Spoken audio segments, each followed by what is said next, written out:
Imagine being born with the worst ability in school, mocked, bullied, and humiliated by your classmates. But the real nightmare begins at home. When his father discovers his power, he beats him relentlessly. And when his mother tries to protect him, she pays the price, losing her voice forever. Even with all that pain, he rises, becoming one of the world's strongest heroes. But betrayal comes from within. A teammate stabs him in the back, literally, and his so-called friends finish the job. At the edge of death, a devil appears, offering him a deal, a second chance at life, sent back to the past, but this time with 5 brand new powers. That world had churned out a mess, the divine core of demonic caves and demons. Ever since magic became a thing, and with it, people started waking up to weird powers, the kind that turned them into awakened. At the top of all that, there stood the divine core, known as the strongest awakened squad around. That year marked Bay's 10th one, running the whole squad. Their job was to sweep through demonic caves for the highest authority out there, the one they called God. He addressed the divine core and kicked off the operation. That cave marked their 100th Heil target, and Ling Yua, their L-class lightning assassin, gave her nod to the briefing. The mission carried an L-class purge classification, which basically meant maximum threat, 0 room for error. Han Shaoling, the L-class cloud mage, threw down Glacier World to clear the way. The mission. With the path set, Bai burst through. He moved fast enough to leave after images and cut down every demon that tried to block him. Once they wrapped that up, a short vacation would be waiting. Lucian, their L-class stellar conductor, activated stellar descent gravity pool that amped Bay's power by 200% and his speed by 100%. Then the gravity around them spiked to 100 times normal. He lit up like a star going supernova as he launched straight at the Demon King Belelfagor. Then he rammed his sword right into the thing. He didn't flinch. He just stood there calm, glowing gold, letting the explosion ripple outward. That was the kind of power an L-class nuclear saint pack. The system then pinged them with confirmation that Demon King Belelfagor had been eliminated.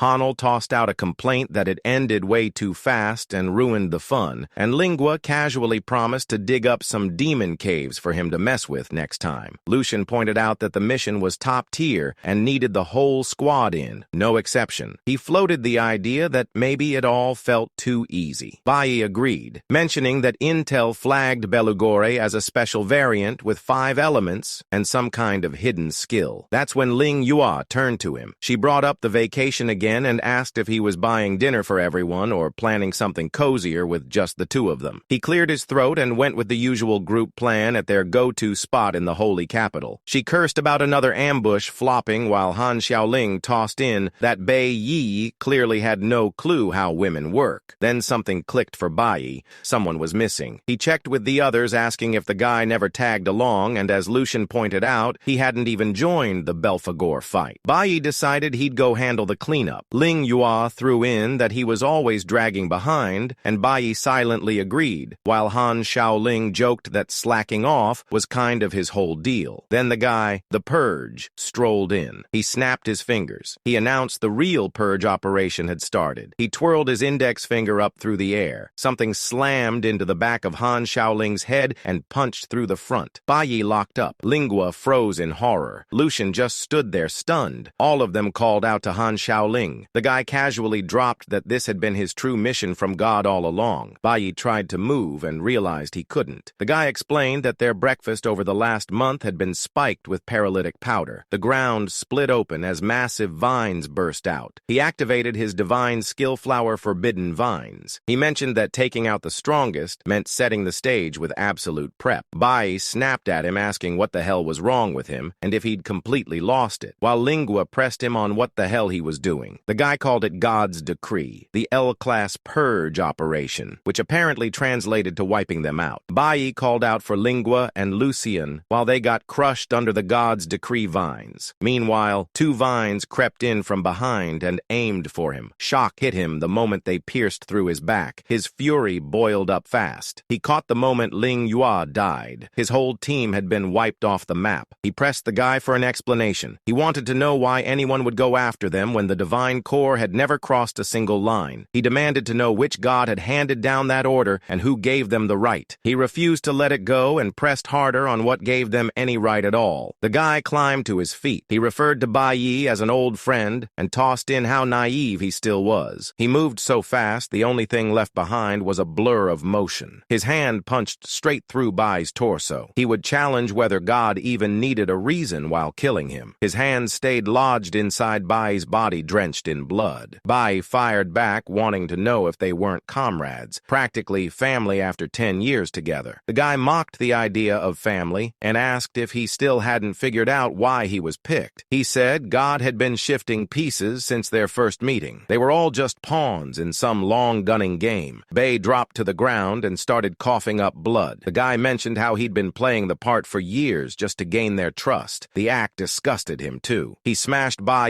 across the head to end it. He declared that on May 22, 2125, every member had been confirmed dead, officially closing the L-class purge operation. He figured it was finally time for a vacation. Bai's eyes stayed wide open. Blood streaked across his forehead. His body kept trembling from the pain. Suddenly, Belelfigor chimed in Belelfigore and offered a deal. Bai wanted to know where he was. He found himself chained in pitch-black darkness, scanning the space around him. Belelfigor popped in with a greeting and tossed out a compliment about his looks. Bai recoiled in horror. He demanded to know if this was really Belelfigor and if he was still alive. And Belelfigore confirmed it by tossing out that an SSS-class demon king didn't go down so easily. This was his soul domain, and the Naya kingdom fed into his very being. But enough chatter, he figured it was time to get to business, since their hatred seemed to be perfectly aligned. He threw out an offer, explaining that his hidden skill was a life regression. He could send Bai to the distant past and give him a shot to rewrite it all. He asked if he was interested. Bai wavered, but then Ling Yua came to mind. Pain took hold. Han Xiaoling's face followed. The pain sharpened into rage. Lucian flashed next, and the entire memory of his squad being together. His fury surged. The guy's twisted grin replayed in his head from the moment he finished him off. Han Xiaoling's head, blowing apart, hit again. He saw Lingua and Lucian getting crushed under those vines once more. He declared that he'd kill him. He would bring down those so-called gods sitting in their high seats. Belelfigore grinned. He said that was perfect and exactly the answer he'd been waiting for. So he tossed in one more gift. He said to think of it as a welcome present. Bai then questioned why he was chosen for this deal and what price came with it. Belelfigore responded with nothing but a chuckle. All of a sudden, Teacher Hang's voice broke through, calling Bai's name again and again and urging him to wake up. She told him to get on his feet because it was the year 21,105 and he was currently in Holy He Nation's Protectorate State J, Awakened Academy Middle School Division. He realized he had actually come back. He stared at his small hands. He asked if this was before his awakening. Teacher Huang mentioned that snoozing through regular classes was whatever, but if Bai Yi dared to drift off before his awakening ceremony, he could go plant himself in the back. He froze the second he realized she was standing there. For a second, he seriously believed he had landed right back in his middle school timeline. Turns out he really had been reborn, and he started eyeing Belugore's ability as the likely culprit. None of it felt real. The whole thing hit different, especially since he hadn't seen those classmates in almost 20 years. Teacher Huang waved off the moment and told them to keep going with the lesson. Everyone back on track. In that world, the core elements boiled down to 5: lightning, flower, cloud, nuclear, and stellar. And every person only ever bonded with one. She summoned her element in her hand to keep the focus tight. As a demonstration, she showed off her own element, saying she had the rare cloud affinity. Depending on how an element binds to the body, they grouped them into 3 types: combat, support, and special. And mixing all that across 5 elements led to a whole buffet of professions. Their school's top-tier guild was made up of a stellar mage, cloud warrior, nuclear bard, and lightning assassin. She figured they already understood that those elites had been freakishly gifted since forever with talent that got them praise before they could even spell it right in their prime. But today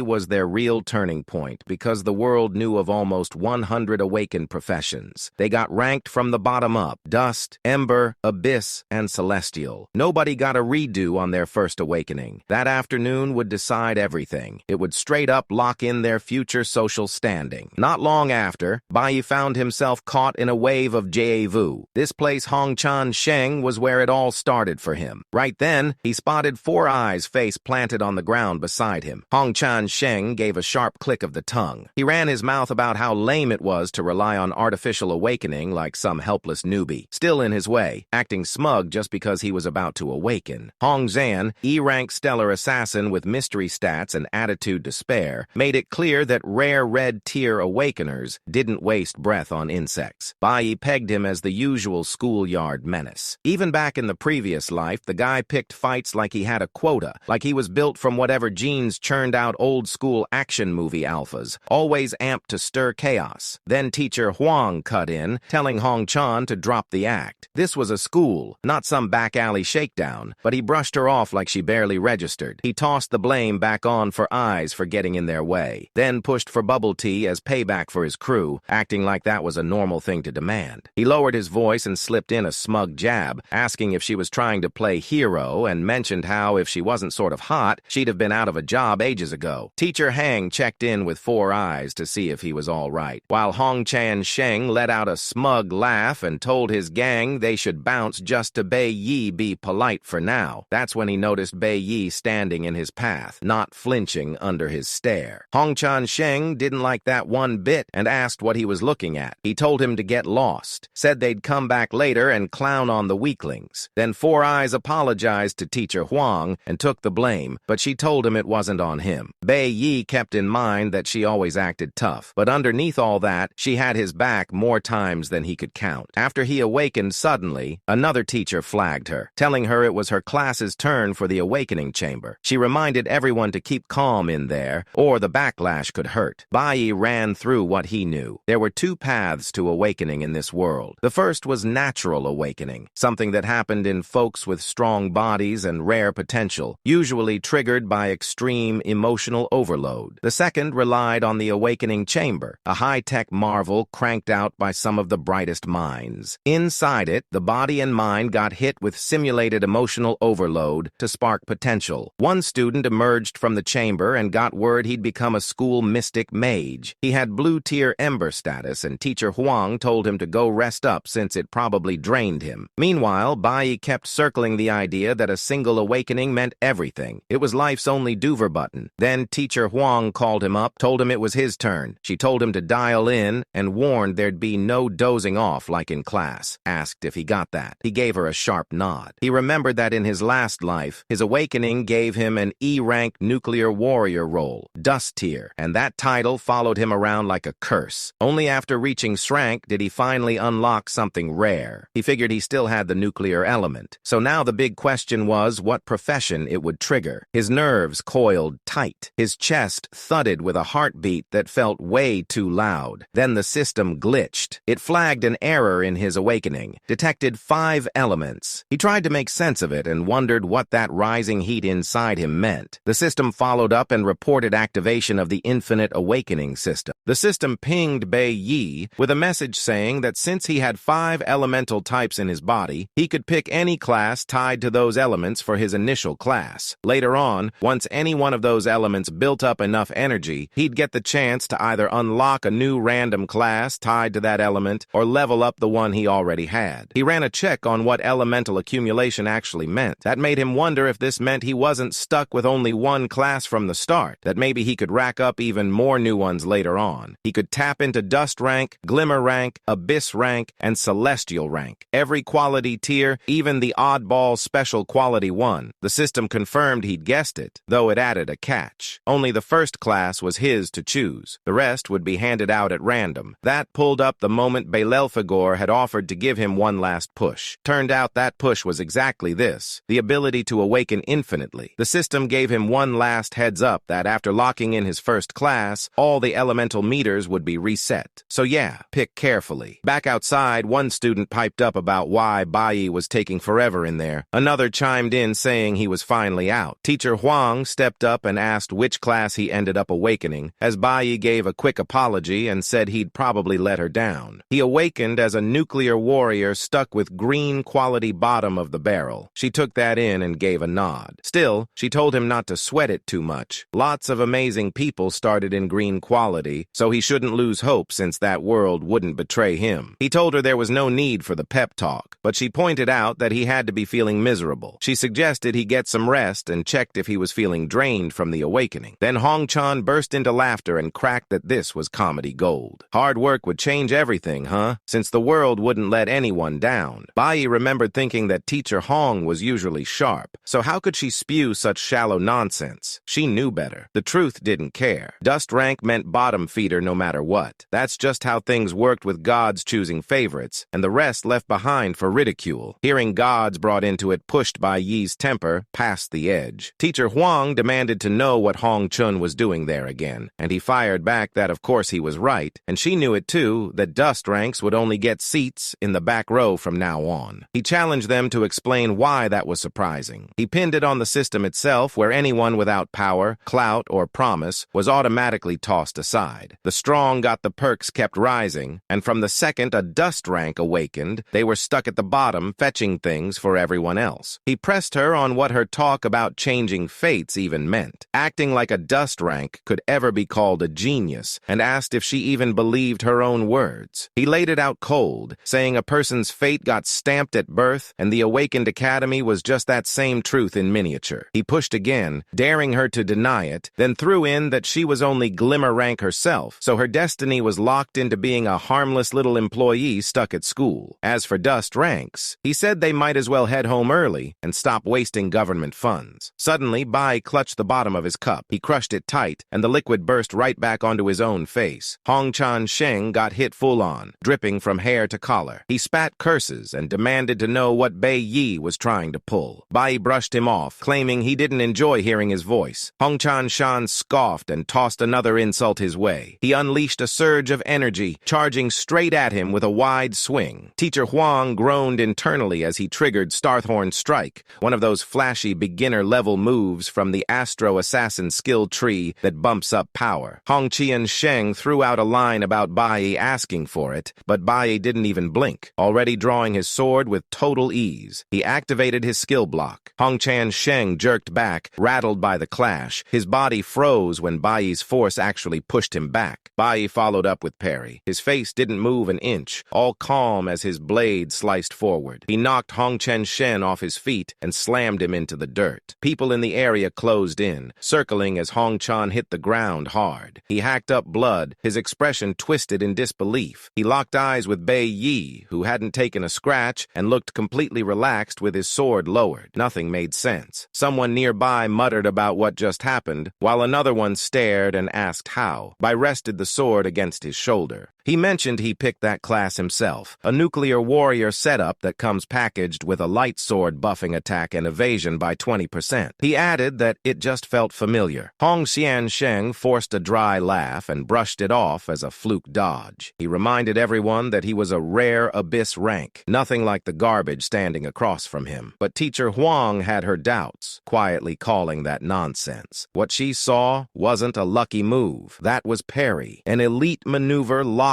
behind the warrior class. Pulling it off meant intercepting an attack during the briefest instant of contact and within an almost impossible 0.09-second reaction window, rebounding all physical force right back. Perfectly timed, the move could erase 100% of the incoming hit and on a second trigger inside the same frame, send the entire damage output back. Her own teacher had trained 10 years and never fully landed it. She couldn't figure out how someone fresh out of awakening with zero experience just did it cold. Meanwhile, Hong-Chan Sheng snarled and called him out, whipping out a bayonet with a hefty 30% boost to power and speed. He promised to grind Bai Yi into the floor and make him crawl in front of the crowd. Bai Yi knew full well why he picked that class. No matter how pathetic it looked on paper, everyone around him had been sizing up lives and fates from the moment of birth, and they were all walking straight into a mistake so massive they wouldn't understand it until years later. One of the students leaned over with a weary glance, wondering if a fight was about to break out. Another leaned in quieter, reminding everyone that using awakened powers for personal squabbles was strictly against school rules, while someone else pointed out the obvious. Way too many people were watching. A third one jumped in, bringing up how Hong-Chen Sheng's father held serious political weight, and his uncle ran the school while Bai's background was a total blank blank slate with zero pull. Four Eyes muttered that if Bai took the bait and swung back, he'd be packing his bags, then turned to Teacher Hang trying to figure out what they were supposed to do. She frowned. She brought up how they'd all just awakened that same day and could end up as teammates down the line. So blowing up now would be flat-out stupid. But Hong Qianshang scoffed, tossing it back at her with a jab about whether she was joking and if she seriously wanted him to let that piece of trash mouth off in front of a crowd. He spat out that even if Bei dropped to his knees right then and there, it wouldn't change anything, because he was about to make sure everyone saw the line between someone chosen and someone scraping the bottom. That line wasn't just wide, it didn't even have a bridge. Teacher Huang couldn't argue since he had a point, and the root of that massive power gap came from how their attribute bonuses stacked up. Dust rank types only got a flat 100% boost, which basically meant nothing. Glimmer rank users in the same class jumped up to 150%. Abyss rank, they pulled a clean 200%. Right out of the gate, an Abyss rank awakened with double the stats of a Dust rank, and there was just no catching up from there. Four Eyes slumped, figuring it was already game over. Bai was outmatched in both power and connections. He couldn't wrap his head around why someone that weak would poke the bear in the first place. Trash like that got on everyone's nerves. But in a world like this, survival meant learning to sidestep the garbage. Then again, sometimes the trash blocked the road, so the only way through was biting your tongue and keeping your head down. Trying to push through face first only ended with a bigger slap and deeper shame. Right in the thick of it, Hong Qiansheng activated Ferocity, giving his strength a 32% boost, critical hit a 20% bump, and life steal a nice 15%. Teacher Huang warned Bei Yi to be careful. She worried he'd try to parry again, but that move drained stamina fast, and Hong Chuning's attack was both stronger and faster than before. There was no way he could parry that, and Hong Chan smirked with a jab about how Bei wouldn't be dodging anything now. But Bai didn't see any reason to dodge. He fired up swiftness, kicking his speed up by over 50%, depending on how sharp his reaction was and how clean his execution hit. Then he chained it with Flash Blink. Hong Qiansheng froze, trying to figure out when Bai had gotten behind him. Then his throat lit up in agony. Blood burst from his mouth. He crumpled, clutching the ground with a wheeze, while the nearby students stifled chuckles behind their hands. Bai figured trash ought to stay where it belonged. One student blinked and asked if anyone else just saw what happened, while another shook his head, claiming it looked like Hong Chang just dropped on his own. Another tried to piece it together, guessing maybe he slipped. Four Eyes squinted, trying to figure out how that fall even made sense. And Teacher Hang admitted she hadn't caught it either. Chi Yin, class president, stayed quiet, running through the whole scene in her head. She figured that right when Hong Chan charged in, Bai went ahead and triggered the warrior skill swiftness again without blinking. What kicked in next had to be Flash Blink, the upgraded version, but she had no clue what he pulled off in that flash. She kept running circles in her head about what he did in that moment to land the hit, and figured he pretty much handled the whole thing with one clean move. He hadn't just mastered the core warrior skills top to bottom. He also weaved them into live combat like clockwork, and somehow, in that blink of an eye, even managed to factor in not violating school rules on the spot. One student muttered about what was even going on, and why Hong Qiansheng looked off, while another jabbed that the opponent hadn't even twitched, which made the whole thing feel lame, and Qian kept puzzling over what in the world was up with Bai. Meanwhile, the system pinged Bei Yi with an experience boost, and he figured, as expected, that actual combat fed him professional experience, and beating an opponent with an elemental type netted him elemental points too. Still, 50 points felt insultingly low, so it looked like diving into some labyrinths couldn't wait much longer. Out of nowhere, Hong Chan snapped that Bei wasn't going anywhere. He reached for his bayonet. He locked onto one plan, but Hong Liang cut in and told him to drop it. As the dean of the Awakening Academy's junior high branch, he tossed out a jab asking if Hong Qiansheng hadn't already embarrassed himself enough for one day. Hong Qiansheng addressed him as uncle, and Bei Yi figured that had to be who he was. Hong Liang announced that everyone must be wiped from the day's awakening rush, so they should stop gawking and clear out. And it was the weekend anyway, so everyone might as well head home and get some rest. They were supposed to share their awakened professions with their families. Suddenly, Bai's brain hit a wall. Hong Liang cut him a hard glare. He asked if he hadn't been briefed on the school's no fighting rule, but Bai was still caught up in how the fact that he'd been reborn hadn't even registered. Now that that he'd gone back 20 years, it meant all of them were still alive, and something else had gone down on his awakening day. May 22nd, 215. He cursed at himself inside for blanking out on that. That was the one thing that mattered most. Hungang got ticked at being brushed off. He told teacher Huang to rein in her student and that he'd let the whole thing slide for now without pressing it further. She gave him an apology on the spot. Not long after, Hong Chang got dragged into Hong Liang's office. He swore under his breath, spitting that there was no way he would have lost if that kid hadn't gotten lucky. But Hong Liang called that nonsense. He threw it back at him, asking if he even realized what the kid pulled off the second he lunged. That move was flash blink, top-tier stuff. More than that, right before blinking, in that split second before impact, he pinpointed the weakest spot on his whole body and smashed it hard enough to tear straight through. The entire combo ran on nothing but basic warrior skills. But even with 15 years on the battlefield, Hong Liang wasn't sure he could have pulled it off that cleanly. Watching that fight felt like a pro gamer wrecking a maxed-out grade schooler using only default settings. So, no, that kid wasn't remotely ordinary. Somewhere else, Bai was sprinting home like a man on fire. If there was anything in the second life he absolutely had to do besides revenge, it was that he skidded to a stop in front of their apartment. His lungs were burning. His mind threw him straight back to the blood on the floor and his mother lying there motionless. The murderer's back still burned behind his eyes. He'd been frozen in horror back then. Now he was just gasping at the foot of the building. He knew this was the one thing he had to stop, even if it meant dying for it. On May 22nd, 21,105 at 1807, Bing Sheng was sprawled across the couch watching TV in their living room. He cracked up and tossed out that it was absolutely hilarious. Meanwhile, Ru Yun kept scrubbing dishes at the sink. Bai showed up right then. Bailing tossed out a greeting, tossing in that he was finally back. He'd wrapped up class earlier than usual that day. Bai caught sight of Ru Yun through the glass window by the kitchen. He fought hard to keep the tears from spilling as he stared at her, longing carved across his face. He held on to one thought that he was just so relieved she was alive. When he moved toward her, she lifted her hands and used sign language to speak to him. She let him know she'd made his favorite hot and sour noodles. He bit his lip in response. He told her he actually wanted pickled fish that day. She replied with a small note that maybe he could tomorrow, since hot and sour noodles were already on the stove, but he pushed for it, urging that they should go now because he really had a craving for it today. She hit back that he was being totally impossible. He replied that he'd go with her anyway, but Bing Sheng chimed in that she could head out on her own. He turned to Bai and pressed what his issue was, pointing out that he came back and didn't even greet his dad. He tossed in whether today wasn't supposed to be his awakening day. He nudged him to go ahead and share his good news. He reached over and grabbed a beer bottle from the counter. He was a level 26 C-class electric warrior with a 400% attribute boost, and he threw in that he finished work early just to come home and celebrate. But Bai shut it down by saying that he didn't awaken that day. The whole thing got messed up because the awakening took too long, so they ended up missing the window. Bing Sheng snapped back and asked why he even came home early. Delay's son turned out to be a glimmer-ranked class, so both of them might as well be garbage. The kids should have been abyss rank at the very least. And as he said that, he made it clear that back in his own day, he awakened as an abyss-ranked class with absolutely nothing. He reminded him that he worked himself to the bone to support him and poured everything into raising him. He pushed him again to speak, demanding to know what his class was. His energy was pushing down on Bai like a weight, and he loomed over him. Bei Yi muttered that he hadn't awakened. Bing Shang smashed the beer bottle over his head. He yelled that he was just a dust rank. He stomped about how Bei Yi went to school, acting all proper only to awaken as a useless dust rank, then threw out if he was doing it to humiliate him. Bai remembered that the man wasn't awakened, and also his father, but he was also a brute who had no leash on his temper. So much time had passed, he'd nearly blocked out what went down on May 22nd, 21,105 in his past life. After he got branded as a dust rank, shame sank in and the house exploded in a fight. His mom had stood between them like always. Back then, he'd been too weak and too scared to do anything. Bing Sheng beat her for an entire hour just to blow off steam. That day, her legs snapped and a heavy hit to her head scrambled her mind. He'd ended up soaked in blood, crying uncontrollably. Right now, in the present, he was sprawled on the floor, drenched in liquor. He reminded himself that he had only awakened as an E-class nuclear warrior for now, and he picked that class for its unique qualities, but he still needed more time. Bing Sheng barked that he should get up. Bai Yi ran through the numbers, knowing that Bailing was a C-class abyss rank. Unlike Hongchan Shang from school, this guy had way more real combat under his belt, so he wasn't someone B could beat right now. Bing Sheng rattled off that he really messed up. He never should have let his mom give birth to him, and Bai figured the guy had come home early to wait on him, dead set on wringing out some kind of result. He definitely couldn't let his mom stay there any longer.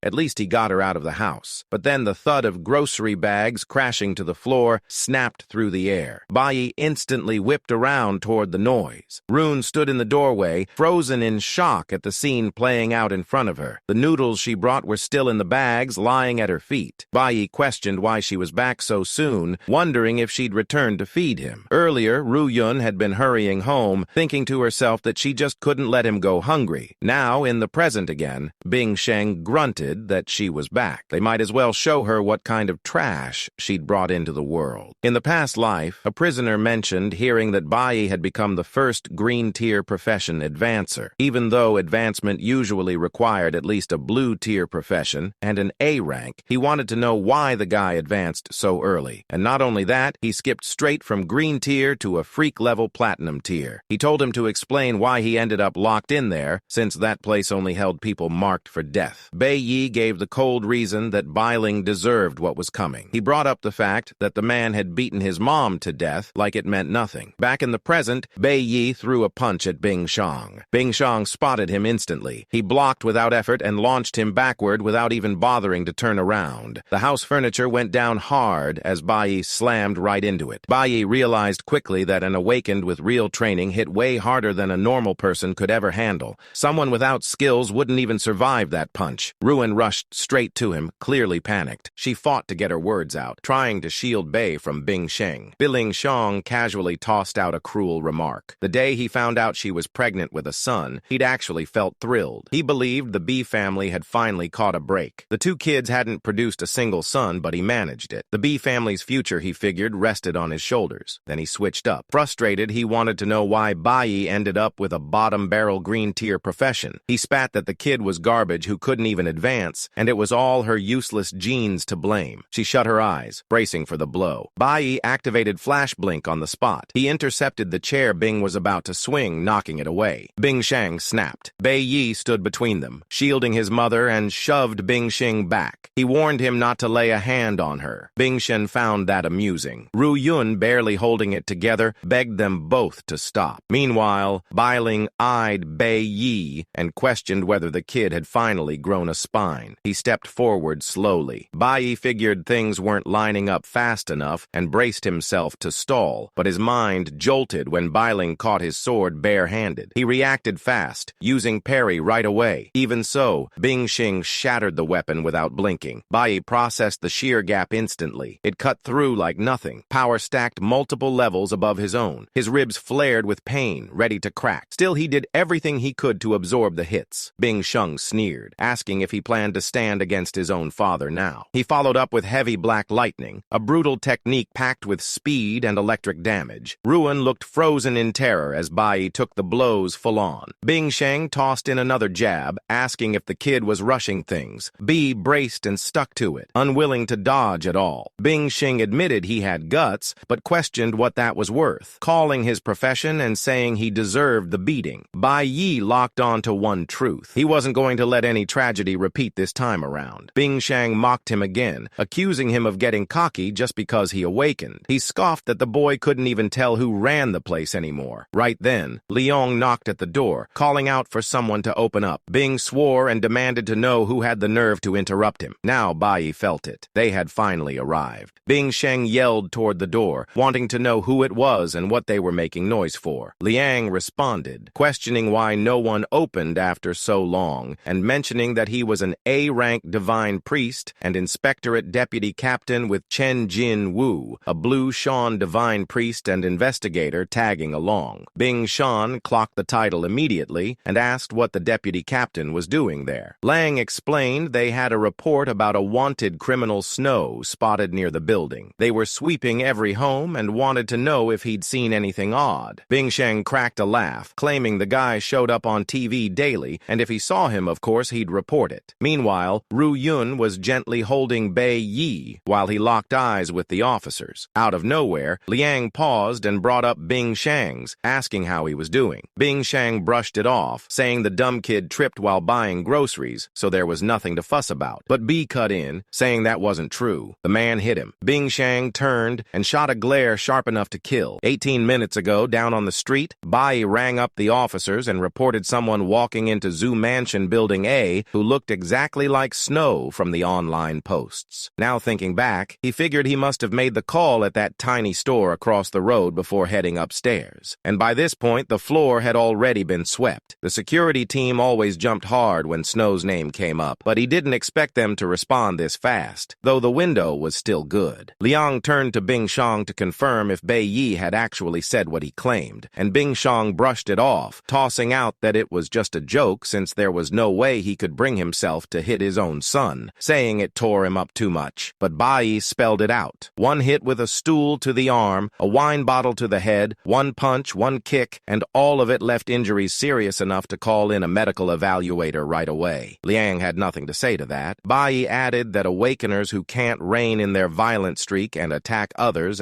will fall straight under Divine Canons' Awakener Management Rules. Chapter 8, Article 4, where anyone considered dangerous had to be detained in Awakener prison for 15 days on the spot. Both Liang and Shen Jinwu froze up hearing that. Bing Sheng asked if he'd lost his mind. Lang cut him off, stating that he was carrying out a legal arrest and the man had the right to stay quiet. Bing Sheng hurled curses and called Bai a bastard, but Shen Jinwu told him to chill out or they'd have to restrain him. Bing swore revenge on Bai, but Chen Jinwu shut him down again, telling him to keep his mouth shut. The officers closed the door, leaving Bei and Ruin in the room. Bei Yi gave his mom a call. She rushed over and threw her arms around him, and he told her everything was fine now. He remembered shielding her in that moment, and he had 15 days to spare. He reassured her it was the last time, figuring it gave him just enough breathing room to power up. He had a key clutched in his hand. He figured he wasn't taking that beating for nothing since he'd swiped Bing Shang's safe key while he was at it. He double-checked the key in his palm. He reminded himself that this was the thing Bing Shang had once betrayed teammates for just so he could claw his way from the bottom of E-Rank up to Kank.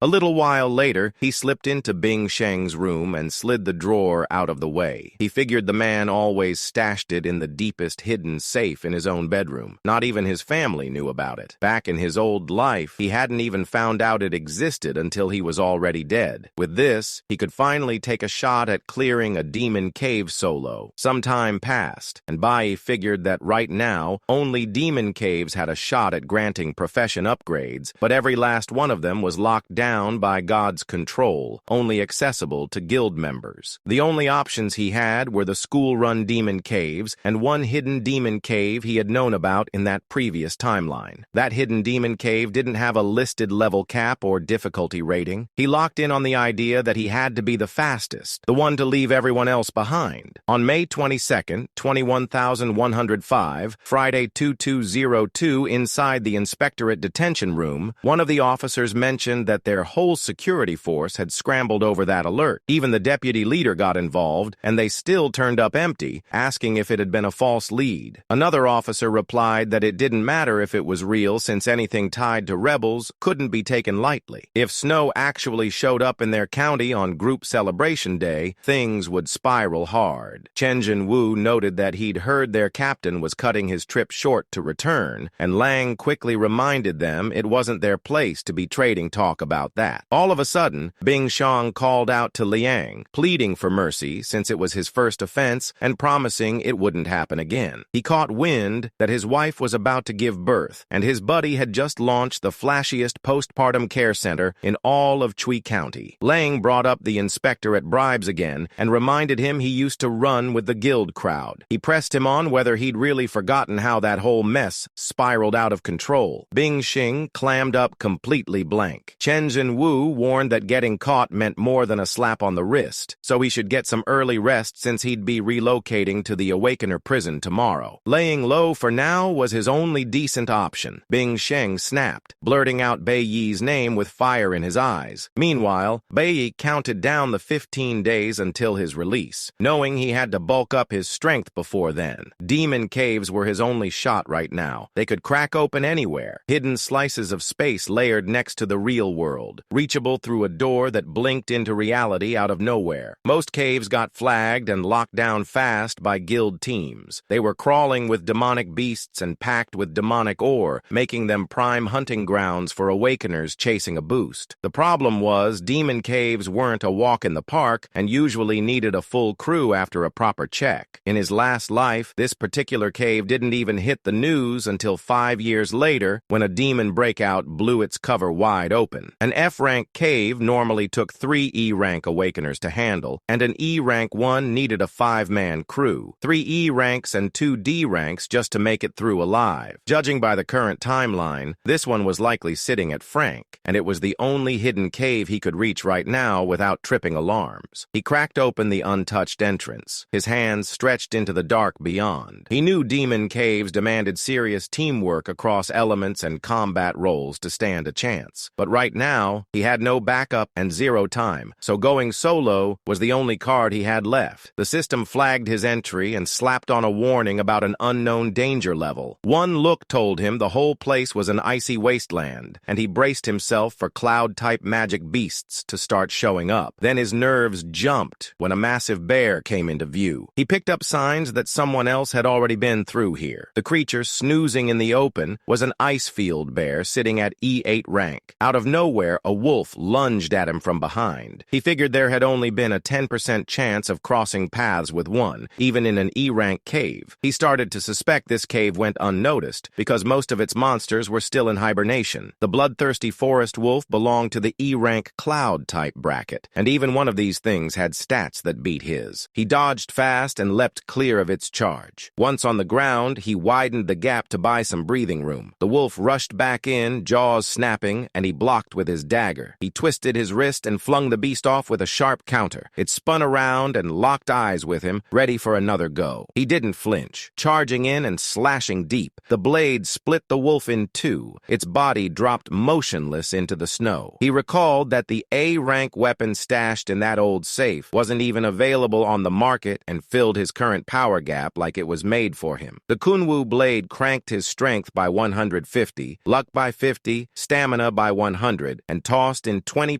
lifesteal and armor penetration. But he figured beast defenses were tough enough that even hitting a vital spot took 3 or 4 solid strikes to bring them down. He couldn't help missing the good old L-rank days. Just bumping an E-rank profession up by 1 level meant killing 20 wolves, and 10 levels were the price of moving from E to D. His ears perked up when a fresh round of snarls and barks closed in. A pack of bloodthirsty forest wolves had rolled up on him. Bai figured the blood scent had drawn them all in. He braced for the moment they'd all rush him together. Bai lunged at the wolves. He activated his skill. Critical hit, vital point. He followed it up with dodge right after. Then he chained it with counterattack without missing a beat. He rolled through the wolf pack using all 3 skills in a clean sweep. He figured one last strike would wrap it up. He launched himself upward and spun midair. Touching down, he blitzed through the battlefield like lightning and downed the bloodthirsty forest wolves one after another. He racked up 312 exp altogether and picked up 18 snow wolf fangs along the way. He figured only the Wolf King remained. He surged forward, cranking his speed up hard. His blade dragged across the ground, sparking as he charged. The system pinged that he took down the bloodthirsty Wolf King and earned 56 experience points. He also snagged 1 Snow Wolf Diamond as a bonus. He figured that sealed his upgrade to D rank with 1,094 experience out of 1,000. He hit level 2 E-rank and unlocked 12 attribute points that the system now wanted him to distribute. A sigh slipped out as he figured taking down 20 wolves already drained him completely. E-rank bodies ran on fumes, so unless he picked up a dimensional backpack, he'd have to ditch most of the loot. Most demonic caves were locked down by guild teams, so solo grinding as an awakened made progression crawl. The system flagged the Snow Wolf Diamond as a high-end material used in forging rare tier weapons with a market price floating around 10,000 yen. He figured if he wanted into the upper-tier demonic caves, teaming with a divine core guild unit was the only shot, and awakening schools existed just to funnel new talent into those teams. For most students, the ultimate dream was graduating with honors and getting drafted by a guild. Getting kicked off a team, though, could kill their growth permanently since being Sheng hit C rank and stalled forever after getting dropped. But solo grinding was painfully slow, and the freezing cold only made things worse by draining stamina non-stop. He mulled over his next move. The wolves kept on his tail as he darted into the forest. He slashed through a tree on the run. He kept cutting more trees down along the way. He leapt into the air again. The trees crashed down behind him with heavy thuds. Pythons picked up the tremors. More wolves swarmed in too. Bai halted his sprint. His breath came out visibly in the icy air. He figured that was the quickest way to handle it. Now a horde of cloud pythons and bloodthirsty forest wolves encircled him. Everything flinched as a massive blast rocked the clearing. He figured all that noise had probably stirred up every monster in the area, and the bear should be getting up right about now. Suddenly, the bear stomped one of the wolves flat. Locked in a rage state, it rampaged through targets with a damage boost of 20% across the board. Bai figured the frost bear had just gone completely berserk. It went after anything that moved. The system pinged him with a heads up that he had wiped out some bloodthirsty forest wolves and a cloud python, netting him 160 experience, 2 snow wolf fangs, and 1 cloud python fang. He figured all he had to do was dodge around and swoop in for cleanup duty. Another round of wolves and pythons down scored him 272 X plus 3 cloud python fangs and 2 snow wolf fangs. He figured E-Rank beasts brought the rage but forgot to pack a brain. The system flagged his rank up to level 4 E-Rank and handed him 12 attribute points to distribute. He figured the bear tanked the hits and let him conserve a whole lot of energy. Still, no final blow meant no exp, so he had to earn it. A mass of monsters kept piling in behind him. He was winded and figured that even with the bear tagging in, he was still completely drained. Next phase was on deck. With all that carnage, the battlefield probably couldn't take much more. He kept a flat stare aimed ahead. Jagged rocks waited under sheets of cracking ice. Then the bear bolted forward without hesitation. He figured they had to go down. Through the whole fight, he kept tracking the layout and knew this wasn't any kind of frozen lake. It was a suspended ice bridge strung between 2 cliffs. He downed more wolves and grabbed 156 XP. More wolves and pythons dropped off the cliff edge and 268 XP landed in his lap. The system confirmed a bump to level 7 E rank. Another 12 attribute points, 13 snow wolf fangs, 2 snow wolf diamonds, and 8 cloud python fangs. He figured most of the swarm was handled. He only had to clean up what was left with whatever strength he had left in the tank. That was his quickest way to grind up. The system flagged a new title, 1 against 100, and locked in a 10% stat boost when facing groups. He figured he had already been laser-focused on one thing back then. Every demonic cave ended with a boss. Some of the wolves started syncing up with the bear. He figured a boss in an E-rank cave should be something nasty. Maybe the Lion King of E10 tier, and he couldn't tell if all that earlier ruckus just hadn't woken it. He couldn't wrap his head around why it still hadn't shown. The wolves and bear raised a full-on roar at him. Out of nowhere, a spell flared into action. He figured it looked like some kind of ice spell. Then he was wrong. The ice spell was locked onto him. He stepped back without delay and bolted. The thing hadn't been asleep. It had just been biding its time. It waited until they were wiped out and jammed into one spot. That exact moment when escape was off the table. Suddenly, the ice clamped onto his leg. Cold surged instantly through his whole body.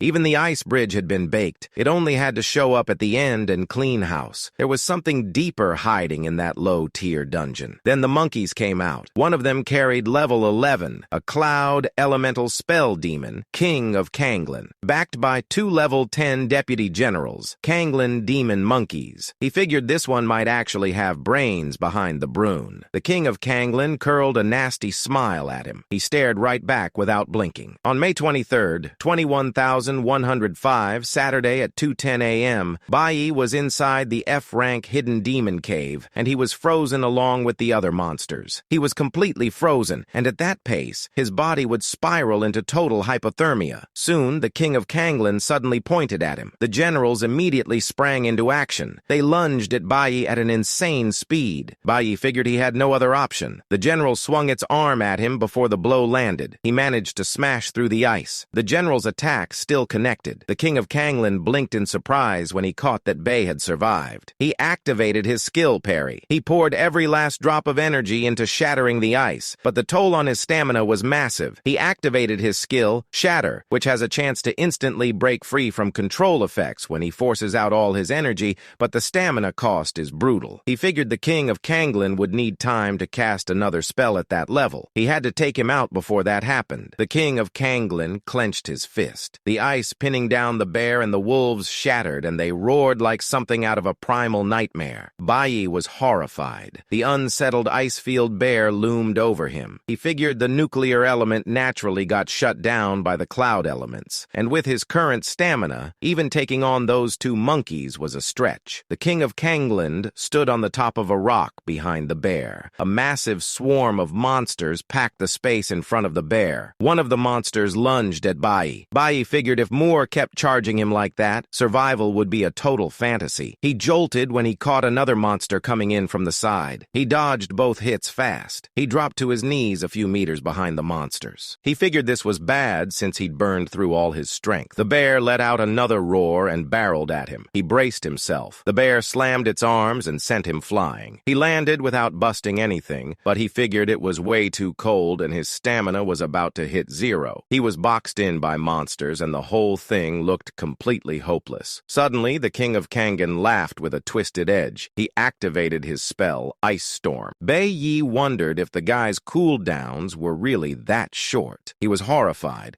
but then he remembered that in his past life, he kept getting thrown into crisis after crisis. From all those runs, he picked up a knack for spotting narrow windows of escape. At that point, he had two plays. One, stand and keep slugging it out, but his stamina was already toast. Even if he tanked everything and dropped a few of the top-tier beasts, his odds of making it out were zero. He swerved toward the cliff and bolted away from the King of Kanglan's attacks. He jumped off the cliff, but the spell still clipped his foot. The ice surged across his body as he plunged off the cliff. The King of Kanglan was thrown off by the move. The bear and the wolves froze, too. Meanwhile, Bai was still plummeting. He tensed for the crash. He was heading straight for a river. Back at the zoo residence, Ruan knocked on Bai's door. She was trying to figure out if he was seriously sleeping in that late just because it was the weekend, but she was shocked when the room turned out to be empty. It was May 23rd, 21,105, Saturday at 10 a.m. Ruan read a note that Bei Yi wrote saying he was heading to a friend's place and wouldn't be back too late, so she shouldn't worry. She wasn't buying it and figured that if he really was going to a friend's, he would have just told her instead of leaving a note. She wondered what was going on with him. Ever since he came home the other day, he had been acting like a totally different person, and she couldn't shake the unease building up inside her. Back at the demon cave, the Band-Aid Ruan had stuck on Bai's face was soaked in blood and drifting through the river. The current kept dragging it along. Bai figured that when the ice bridge snapped, nearly 100 magic beasts dropped. He clung to a jagged rock while coughing. He remembered that he had only leveled up 3 times by then. That meant only around 60 were eliminated, so about 40 of the beasts made it. He remembered the moment when he'd fallen off the cliff. There had to be a river waiting at the bottom. He broke through the ice just before hitting the water. He figured option 2 had been his only shot, but breaking out of the ice again had drained almost everything he had left, and on top of that, crashing into the river from that height wrecked his body. The system flagged him with low temperature status, ongoing blood loss, and a weakened condition. He figured he was already running on empty. Suddenly, the glacier overlord stomped straight toward Bai without a shred of hesitation. Its fangs looked massive and vicious, jagged, like something straight out of a boss-level creature file. It stood as a level 9 E-class cloud element beast, towering and radiating danger. Bai's grip on awareness was slipping fast. He drifted to when Lingua called him a brat for showing up without even calling her out for a drink. She mentioned that he should at least give her a hug while he was at it. Then Han Xiaoling chimed in, throwing out the idea that they should sneak off for foie gras on rice that night. Lucian had pointed something out while questioning the data,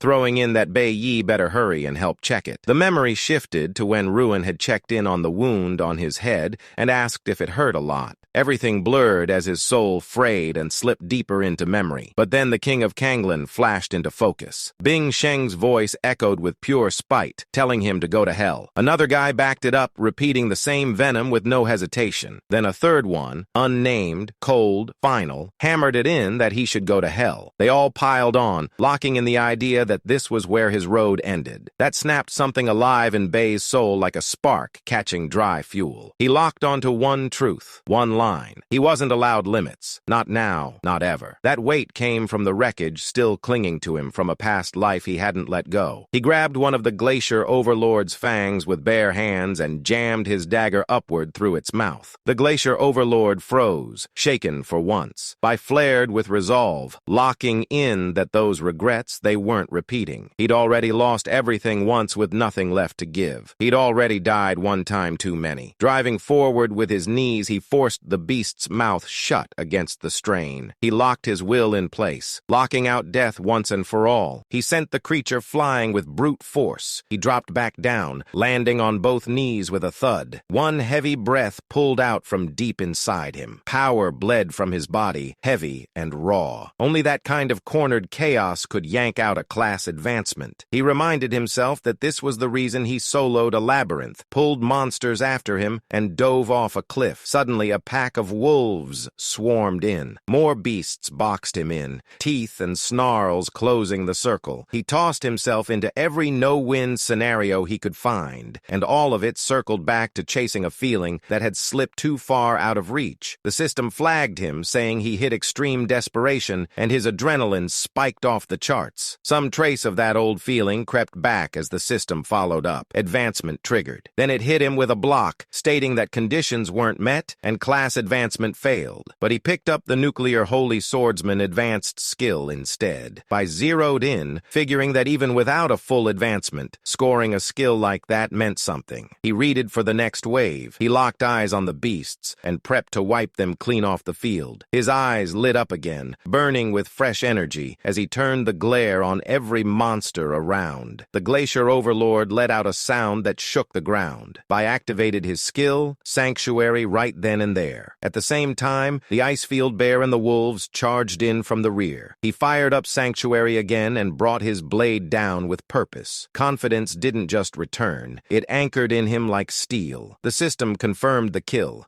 Icefield Bear and bloodthirsty forest wolves down, netting him 376 experience. Then it flashed up that the Glacier Overlord was dead, giving him 66 experience points more. His body surged, energy exploding outward with unstoppable force. He picked up one Bloodtooth, one Icefield Beast Hide, 2 Proud Bear Bones, 16 Snowwolf's Fangs, and 1 Snowwolf's Core. His level jumped to Sun Tier, giving him 12 attribute points to spread around, and Sanctuary's trigger effect cleared all fatigue while fully restoring his stamina. He unlocked the Icefield Wanderer title, scoring a 100-point boost to Cloud Element Resistance and Frost Damage Reduction. Sanctuary also landed as a permanent skill in his arsenal. He made it clear King of Kanglan was next. A beat passed before the system pinged again, confirming more bloodthirsty forest wolves were down, adding 104 experience points and another jump to level 9 with 12 more attribute points. After crossing into E-Class level 8 and beyond, the difference felt stark. E-Class monsters barely registered as a challenge anymore. The cold didn't even sting, completely drowned by his current flow. Sanctuary's true strength revealed itself. It could recover every shred of damage taken and fire it off in one massive wave, only activatable after building up enough strain. Thanks to that, his stamina sat at full again. Like he hadn't just fought a brutal survival battle. He lost track of how long this labyrinth run had stretched. But one thing burned through. He needed to get back fast or his mom would flip. The wind howled low and cold through the cliffside dark. Meanwhile, the King of Kangland lounged inside his temple, totally relaxed. His generals stood in position, unmoving, locked in formation. He rested with his eyes shut, completely still. Then something snapped the silence, a noise sharp enough to pull him from calm. Bai came crashing straight through the temple's roof. He landed without hesitation, throwing out that this was round 2. He was already level 10 now, topping E-Class, and the system confirmed that he had just taken down an unsettled Icefield Bear, collecting 64 exp on the spot.